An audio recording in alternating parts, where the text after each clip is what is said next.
Hey guys, welcome back to our channel. ಇವತ್ತು ನಾವು ಮಾಡ್ತಾ ರೆಸಿಪಿ ಬಂದು ಮಶ್ರೂಮ್ ಮಟರ್ ಪಲಾವ್. ಇದಕ್ಕೆ ನಾವು ಒಂದು ಕುಕ್ಕರಲ್ಲಿ 1 ಗ್ಲಾಸ್ ಎಣ್ಣೆ ಹಾಕಿ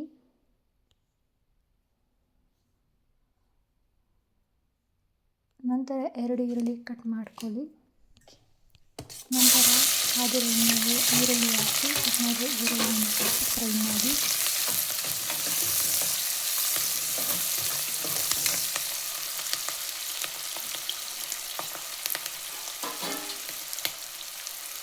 ನೆಕ್ಸ್ಟ್ 2 ಟೊಮ್ಯಾಟೋಸ್ ತಗೊಳ್ಳಿ. 2 ಟೊಮ್ಯಾಟೋಸ್ನ ಕಟ್ ಮಾಡ್ಕೊಳ್ಳಿ.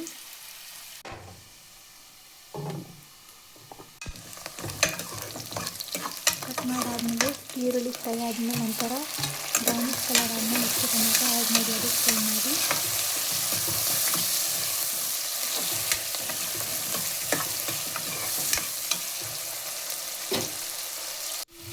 ನೆಕ್ಸ್ಟು ಇನ್ನೊಂದು ಕಡೆ ಒಂದು ಬೌಲಲ್ಲಿ ಮೆಂತ್ಯ ಸೊಪ್ಪು ತೊಳೆದು ಅದನ್ನು ನೆನೆಸಿಟ್ಟು ಒಂದು 5 ಮಿನಿಟ್ಸ್ ವಾಶ್ ಮಾಡಿ ಚೆನ್ನಾಗಿ. ಆಮೇಲೆ ಮೆಂತ್ಯ ಸೊಪ್ಪನ್ನ ಫ್ರೈ ಮಾಡಿರೋ ಟೊಮೆಟೊ ಮತ್ತು ಈರುಳ್ಳಿಗೆ ಹಾಕಿ ಮಿಕ್ಸ್ ಮಾಡಿ.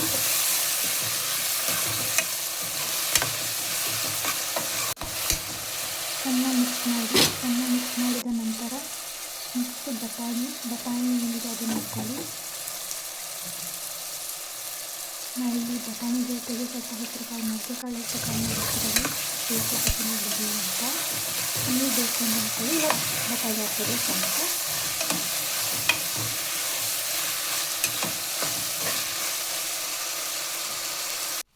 ನೆಕ್ಸ್ಟ್ ನಾವಿಲ್ಲಿ ಮಶ್ರೂಮ್ ತೊಗೊಂಡಿದ್ದೀವಿ. ಮಶ್ರೂಮ್ನ ಹಿಂಗೆ ಕಟ್ ಮಾಡ್ಕೊಳ್ಳಿ. ಒಂದು ಮಶ್ರೂಮ್ನ 4 ಭಾಗ ಮಾಡಿ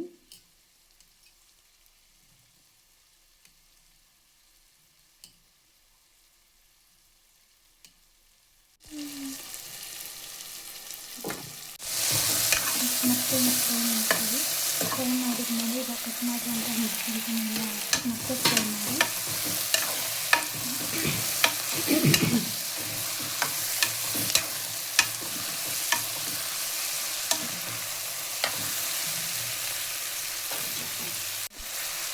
ಫ್ರೈ ಮಾಡಿದ ನಂತರ 1 ಸ್ಪೂನ್ ಶುಂಠಿ ಬೆಳ್ಳುಳ್ಳಿ ಪೇಸ್ಟ್ ಹಾಕಿ ಫ್ರೈ ಮಾಡಿ. ಎರಡು ಕಡೆ ಚೆನ್ನಾಗಿ ಬರುತ್ತೆ ಅದಕ್ಕೆ.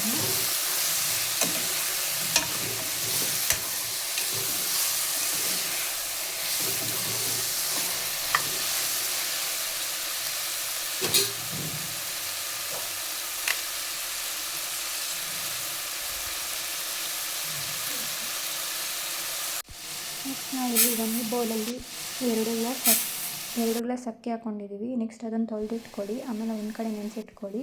ನೆಕ್ಸ್ಟ್ ಇದನ್ನು ಈ ಕಡೆ ಫ್ರೈ ಮಾಡ್ಕೊಳ್ಳಿ. ಫ್ರೈ ಮಾಡಿ ಹಾಗೆ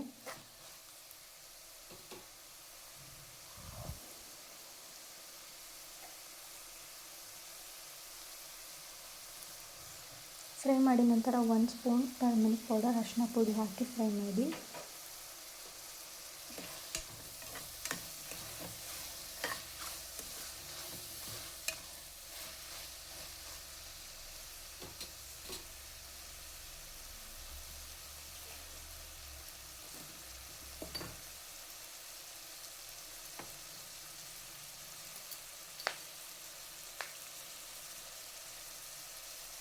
ನೆಕ್ಸ್ಟ್ ಇದಕ್ಕೆ 1 ಟೇಬಲ್ ಸ್ಪೂನಷ್ಟು ಧನಿಯಾ ಪೌಡರ್ ಹಾಕಿ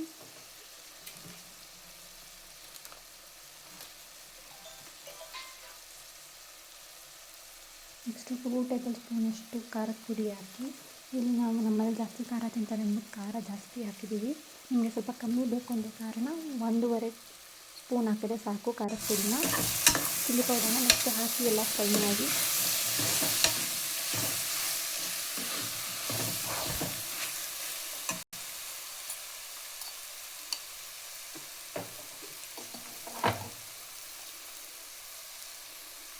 ನಂತರ ಅರ್ಧ ಟೇಬಲ್ ಸ್ಪೂನಷ್ಟು ಗರಂ ಮಸಾಲ ಹಾಕಿ ಮತ್ತೆ ಎಲ್ಲ ಫ್ರೈ ಮಾಡಿ ನೀಟಾಗಿ. ಸ್ವಲ್ಪ ನೀರು ಹಾಕಿ ಅದಕ್ಕೆಲ್ಲ ಮಶ್ರೂಮ್ ಬಟಾಣಿ ಎಲ್ಲ ಮಸಾಲೆ ಹಿಡ್ಕೊಳ್ಳಿ ಅಂತ ಇನ್ನೂ ಸ್ವಲ್ಪ ಫ್ರೈ ಮಾಡಿ.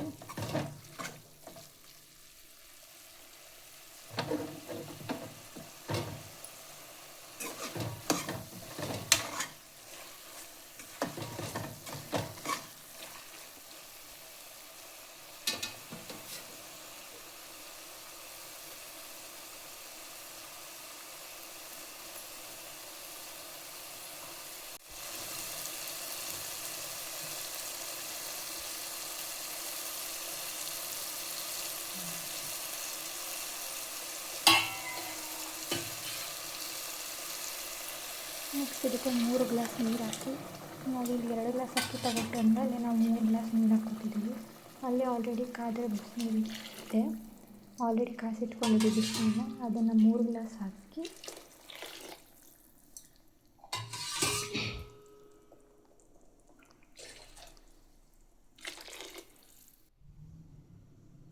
ಹಾಕಿದ ಮೇಲೆ ಇನ್ನೊಂದು ಸಲ ಮಿಕ್ಸ್ ಮಾಡಿ ನೀಟಾಗಿ.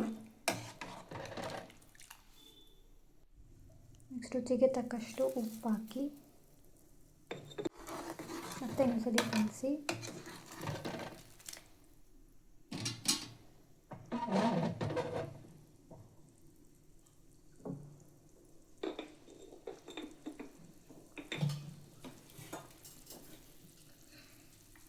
ನೆಕ್ಸ್ಟ್ ಈ ಥರ ಒಂದು ಕುದಿ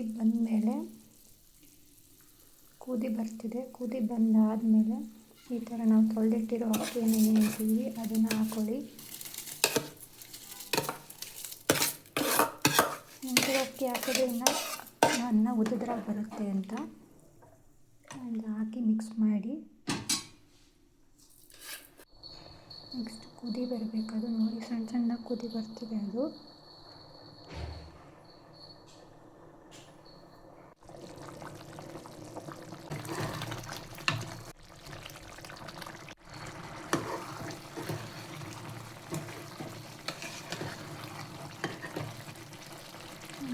ಮಿಕ್ಸ್ ಮಾಡ್ಕೊಳ್ಳಿ. ಕುದ್ದಾದಮೇಲೆ ಕುಕ್ಕರ್ ಮುಚ್ಚಳ ಮುಚ್ಚಿ ವಿಷಲ್ ಹಾಕಿ ಒಂದು 2 ವಿಷಲ್ಸ್ ಆದಮೇಲೆ ಸ್ಟವ್ನ ಆಫ್ ಮಾಡಿ. 2 ವಿಷಲ್ಸ್ ಆದಮೇಲೆ ಆಫ್ ಮಾಡಿ. ನೆಕ್ಸ್ಟ್ ಕುಕ್ಕರ್ ಮುಚ್ಚಳ ತೆಗೀರಿ. ತೆಗೆದಾದ್ಮೇಲೆ ನೋಡಿ ಎಷ್ಟು ಸಖತ್ತಾಗಿ ಬಂದಿದೆ ಬಿರಿಯಾನಿ. ಇದನ್ನು ಮನೇಲಿ ಎಲ್ಲರೂ ಒಂದ್ಸಲ ಟ್ರೈ ಮಾಡಿ, ಚೆನ್ನಾಗಿರುತ್ತೆ. ಈಗ ಇನ್ನೊಂದ್ಸಲ ಈ ಥರ ಒಂದ್ಸಲ ಮಿಕ್ಸ್ ಮಾಡ್ಕೊಳ್ಳಿ. ಹೋಪ್ ಈ ವಿಡಿಯೋ ನಿಮ್ಗೆ ಇಷ್ಟ ಆಯಿತು. ಮನೇಲಿ ಒಂದ್ಸಲ ಟ್ರೈ ಮಾಡಿ. ಹಾಗೆ ಈ ವಿಡಿಯೋ ಇಷ್ಟ ಆದಲ್ಲಿ ಲೈಕ್ ಮಾಡಿ, ಸಬ್ಸ್ಕ್ರೈಬ್ ಮಾಡಿ ಆ್ಯಂಡ್ ಕಮೆಂಟ್ ಮಾಡಿ. Thank you.